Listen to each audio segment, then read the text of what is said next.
Halo guys, selamat bertemu kembali di channel Yugo saja. Datang lagi ke sini ke bengkelnya Om Galambe yang berada di Pondok Kacang, deket lah sama Jakarta, juga deket sama Tangerang deket. Jadi posisinya strategis nih, di deket sama Bintaro juga. Om, kegiatan udah galam? Ya biasa-biasa aja, kebetulan saat-saat sekarang ini udah mulai agak normal, jadi ya kita udah mulai lega. Tapi ya masih aja banyak kerjaan juga. Nah itu yang penting dinikmati Om ya. Iya.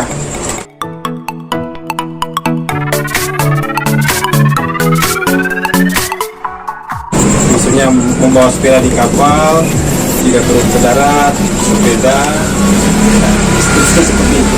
Jadi ini menarik nih Om. Saya pernah nggak Om, misalkan Om transit ke, boleh dibilang Eropa lah, pernah nggak Om beli oleh-oleh sepeda dari sana dibawa pulang ke Indonesia? Nggak pernah. Saya beli sepeda waktu kerja di kapal itu, waktu sudah pindah di perusahaan Indonesia.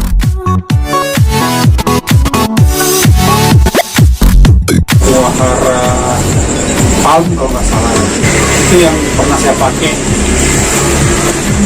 sambil berlayar gitu ya. Jadi kalau turun di pelabuhan, keliling-keliling di kota, jadi di kota-kota yang kita singgahin, nah disitulah kenangan bersepeda waktu di kapal. Cuma itu aja. Ini saya bikin penasaran nih Om. Om dapat sepeda Wahara tuh dapat pas lagi di mana tadi, Pekanbaru ya? Dumai ya? Dumai. Pernah ada, saya lihat Aro Extreme ya. Waktu itu masih full lengkap dengan busetnya Diore LX kalau nggak salah. Diore LX, RST 400. Tapi nggak terlalu terpikir waktu itu di koleksi ya. Jadi saya cuma dapat Wahara Palm aja, dan itu aja yang saya pakai waktu kapal Land Sumatera, Land ya, perairan Indonesia ya. Kita cuma perairan Indonesia. Waktu itu kita Sumatera, Jawa Timur ya waktu itu. Itu tahun berapa Om? Sekitar 2012 kalau nggak 2011 kalau nggak salah, 2011 sampai 2012. Kalau saya 2012 ikut Jamnas Federal pas Jamnas. Oh iya, Jamnas yang satu berarti Om ya? Iya, Jamnas satu berarti yang di Jogja ya? Iya, Jogja. Nah itu Om, secara tuh si sepeda itu masih ada nggak Om yang sekarang yang Kohara itu Om? Udah saya tinggalin di kapal ini. Tinggal di kapal? Aduh, barang ngantuk Om. Biar aja jadi memori di kapal itu. Nggak tahu juga apa mereka pakai atau mereka jual, saya udah nggak tahu lagi. Kalau Kohara itu kan selesai kan limited edition Om, yang nggak banyak kan Om ya? Nah, kurang mengerti juga sih Om, soalnya kita nggak bisa tahu ya seberapa besar pangsa pasar pada waktu itu. Di Jakarta aja saya nggak pernah nemu yang Wahara Palm itu ya, tapi bisa nemu di sini, bisa nemu di daratan Sumatera itu. Jadi kalau ditanya soal masalah populasinya ya, itu kita saya nggak kurang mengerti banget. Iya, kalau setahu saya sih jangan kan Kohara yang Palm ya, Kohara yang biasa yang M45 dan Kohara satu lagi itu Kohara apa ya? Itu juga di pasaran udah mulai susah Om. Iya. Dan harganya juga wow. Begitu lah. Jadi nyesal nggak Om sepeda itu ditinggal di kapal Om? Enggak juga ya. Kalau nyesel enggak. Maksudnya kita ngapain itu disesali kalau memang juga bisa berguna sama mereka. Dan keren ya. Kalau saya bawa pulang gitu Om. Teman kan udah vintage tuh, barang-barang gitu ya. Nah sekarang ke topik kedua nih Om. Jadi setelah Om kerja atau resign ya dari pekerjaan itu, terus Om otomatis sepeda nih, totalitas ya sepedanya. Iya. Itu kan tadi Om bilang udah pernah ke Jamnas juga kan, Jamnas 1 dan sekian. Itu perjalanan yang paling berkesan dalam sepeda nomor mana Om?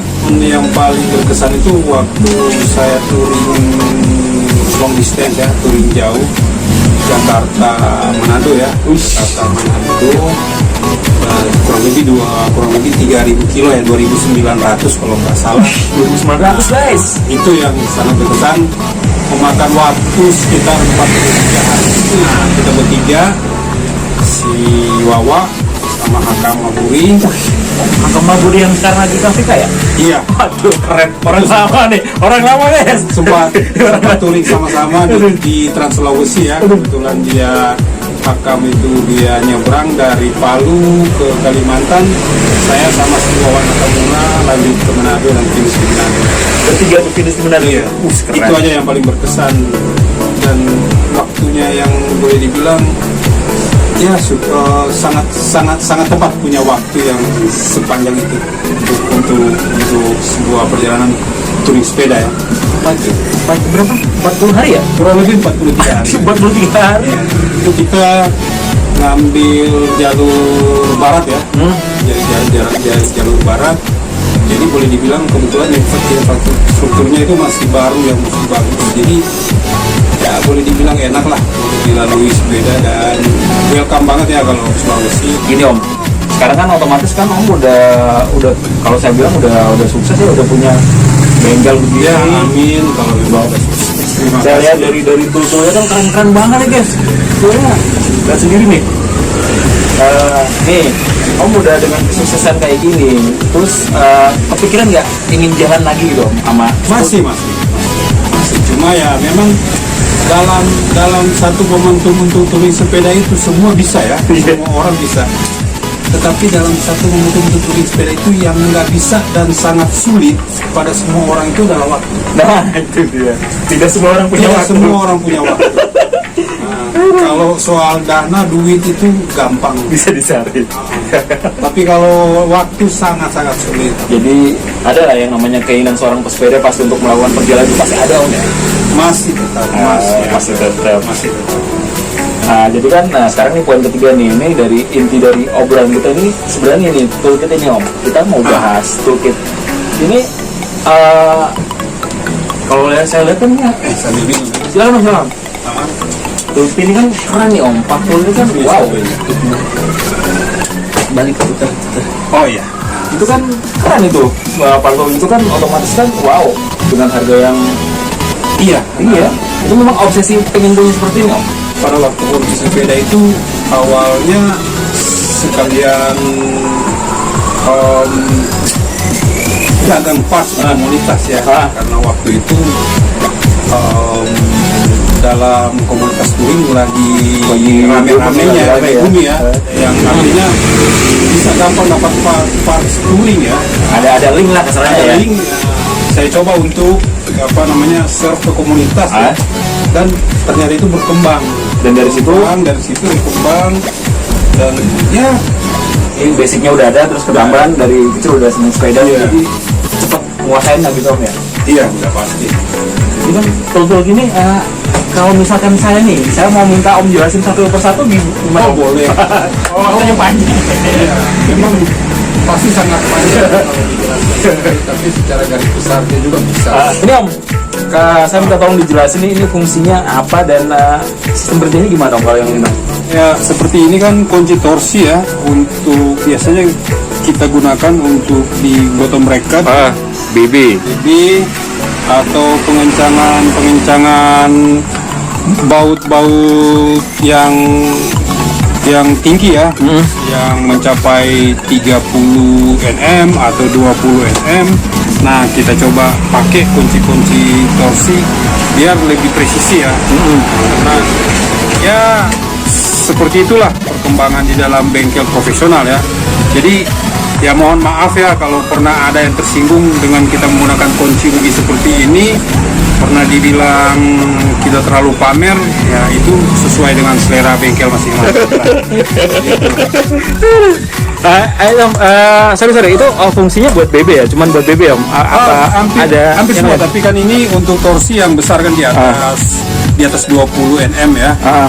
Jadi bukan cuma BB aja, bisa seperti baut. Kalau di sepeda lipat bisa kita jam torsi ke baut stempos ya, itu bisa sampai 35 Nm. Wow. Jadi bisa lebih rigid ya, lebih kuat. multifungsi lah hitungannya Iya. ya. Ini throwing ya om, kalau orang bilang throwing ya om ya? Iya, ini throwing untuk nyetel jari-jari ya, ruji atau roda WOC ya. Jadi untuk standar profesional rata-rata bengkel itu nggak harus tahu nyeting, nyeting setel atau masang rakit wheelset ya. Nah, jadi seperti inilah throwing. Kebetulan kita pakai faktur juga, jadi ya sebagaimana profesionalnya tools ya. Dan ini seri terbaru om ya? Iya, seri terbaru yang 4.2 yang udah support wide lebarnya ya. Udah bisa sampai 250 kalau nggak salah ya. Berarti buat ban-ban yang default itu bisa Iya, ya? ikut udah bisa. Terus udah apa namanya including apa integrated TA ya, untuk apa namanya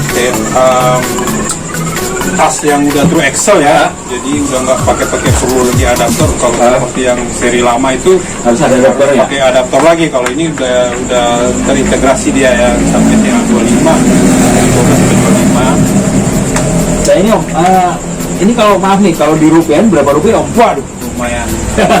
Berapa? Kalau cuma throwingnya aja sendiri, throwingnya aja di kisaran atau ya mungkin beda pedagang beda lagi ya. Saya waktu itu ambil waktu masuk sekitar 2 bulan lagi ya, ini udah di atas 10 juta ya. Di atas 10.000. Iya, 10.000. Itu baru throwingnya aja ya? Baru throwingnya aja. Belum yang lain-lain seperti aksesoris apa? Aksesoris tambahannya ya, seperti contoh kita pakai alignment rotor ini juga Itu berarti dijual terpisah ya? Dijual terpisah? bisa, dia jual terpisah seperti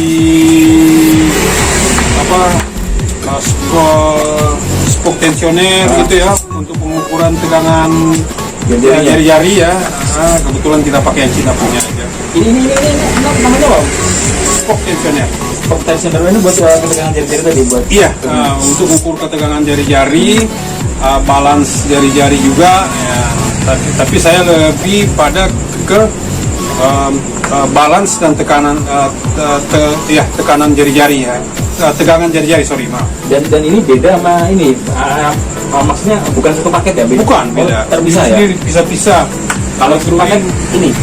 Beda, ini juga, alignment juga beda ya. Alignment juga itu jual terpisah ya. Jadi boleh dibilang ya cukup lumayan menguras kantong ya kalau untuk membeli suatu peralatan yang profesional. Oh, saya pikir ini satu paket om. Ini Beda. Ini alignmentnya berapa tuh om? Alignmentnya aja beda waktu kurang lebih 1 juta lah. 1 juta? 1 jutaan, nggak tahu sekarang ya. Waktu saya beli beda, mungkin beda pedagang, beda ini, beda itu juga. Kebetulan ya kita pakai 2 alignment juga ya, untuk apa namanya, untuk mengurusin ya. Jadi untuk alat throwing itu bukan cuma untuk alat setel aja ya. Alignment untuk mengukur centeringnya aja ya, senternya itu harus ada alat khusus juga ya. Oh berarti beda lagi? Beda lagi.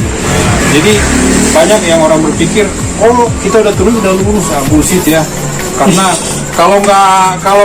kalau memang faktur ini kalau memang juga kalibrasinya udah benar, ya nggak ngapain harus dia keluarin alat khusus akal. Jadi seperti itu. Masuk akal nih. Sekarang kita bergeser lagi nih om. Kalau ini namanya apa om? Nih om. Ini untuk headset press ya. Headset press. Ya, press headset atau kita bilang untuk masang kolom setir. Yang tadi ini kunci torsi digital. Kalau seperti ini kunci torsi manual ya. Manual. Kunci torsi manual ya, sebenarnya sini bukan untuk sepeda ya, untuk perbengkelan yang lebih besar-besar, tapi bisa juga kita pakai di sepeda. Biasanya kegunaannya kunci sprocket ya, kunci sprocket 40 mm. Terus apa lagi om? Atau lock ring disc brake gitu ya. Jadi sprocket dan lock ring sprocket dan lock ring disc brake seperti rotor Shimano ya, ya disc brake rotor Shimano ya, pakai kunci ini bisa. Dan itu om, kalau misalkan saya nanya om, kalau di rupiah itu kira-kira berapa rupiah om? Ini mungkin ini agak murah ya.